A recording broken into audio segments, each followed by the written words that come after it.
एक गंदे छोटे से कमरे में रहने वाले अनुपम खेर कैसे इतने महान एक्टर बने। उन्होंने अपनी जिंदगी में बहुत मुसीबतें झेली, बहुत मुसीबतों का सामना किया, लेकिन उन्होंने हार नहीं मानी। जब वो छोटे थे तो उनके अंदर एक्टिंग का कीड़ा जब से ही था। वो अपने स्कूल में अपने टीचर की नकल किया करते थे। एक दिन ऐसा आया जब उन्हें एक अखबार में एक नाटक का ऑडिशन दिखा। उस ऑडिशन की भी 100 रुपए थी।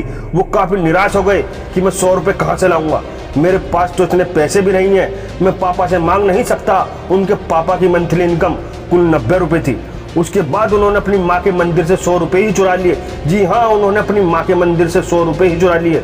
खुद को दिलासा दिया कि मैंने जो 100 रुपए चुराए हैं मैं किसी गलत काम के लिए नहीं चुरा रहा, भगवान मुझे माफ कर देगा। उन्होंने ऑडिशन में एक लड़की का रोल निभाया।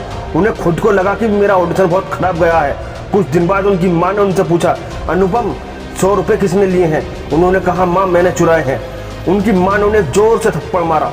उनके पिता को अपने सामने देख उन्होंने अपने पिता से कहा, पापा सॉरी। उनके पिता ने उनके हाथ पर एक खत रखा। उस खत पर लिखा था कि तुम सिलेक्ट हो गए हो। उनकी खुशी का ठिकाना नहीं था। आप अंदाजा लगा सकते हैं जब आप किसी लक्ष्य को हर हाल में पाना चाहते हैं, जब वो आपको मिलता है तो आपको कितनी खुशी होती है। उसके बाद उन्होंने एक ड्रामा स्कूल में एडमिशन लिया। वहां उन्होंने बहुत कुछ सीखा।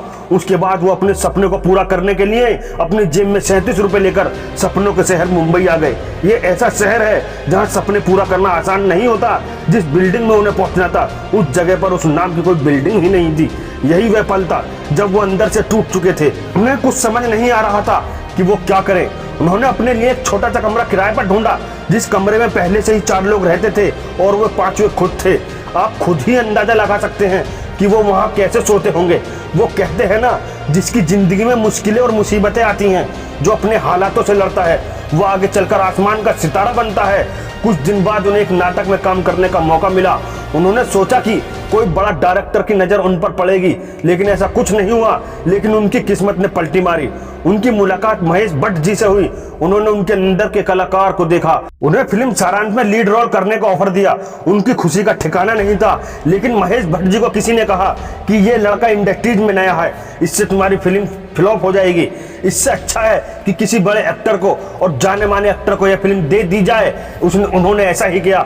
उन्होंने संजीव कुमार को साइन कर लिया। जब अनुपम जी को पता चला वो काफी उदास हुए और वो बहुत रोने लगे। उसके कुछ दिन बाद महेश भट्ट जी ने कहा कि आप फिल्म सारांश में एक बूढ़ा आदमी का रोल निभा सकते हैं, तो वो मान गए। उन्होंने उस बूढ़ा आदमी का रोल इस तरह निभाया कि सबके दिलों में अपना घर बना लिया। फिर वो रुके नहीं। 10 दिनों में उनके पास 100 फिल्मों के ऑफर थे। उनकी सबसे खास बात यह है, वो जिस रोल को निभाते हैं उसके अंदर घुस जाते हैं और अपना 100% देते हैं। उनकी एक्टिंग को देखकर ऐसा लगता है सब कुछ तुम्हारे सामने हो रहा हो। अनुपम जी एक महान कलाकारों में से एक हैं। उन्हें पद्म श्री और पद्म भूषण से भी नवाजा जा चुका है।